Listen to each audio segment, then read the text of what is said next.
አምላክ ጸሎታ ወበረከታ ወምህረተ ፍቅር ወልዳ ያሉ ምስለ ኩልነ ህዝበ ክርስቲያን ለዓለም ዓለም አሜን።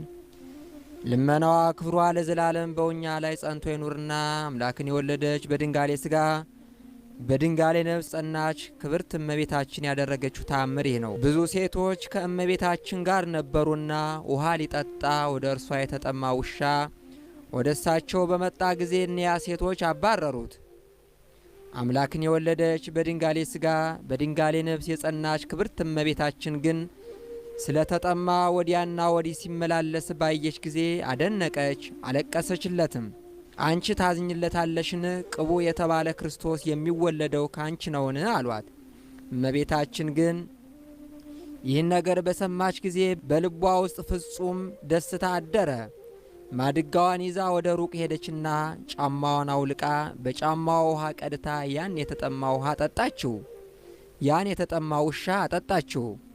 ከሴቶችም አንዲቱ ማድጋሽ እነሆ አጎደልሽው፣ ሀብሉም ተቆርጧልና ውሃም አታገኝም አለቻት።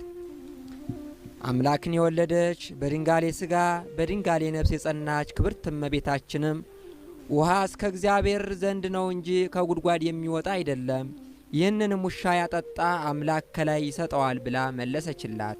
ይህን ነገር ከተናገረች በኋላ አካላዊ ቃል ከሰማያት ወርዶ ፍጥረትን ሁሉ ለማዳን በማኅፀኗ አድሮ ያለ ዘራ ብእሲ በድንግልና ከእርሷ ተወለደ።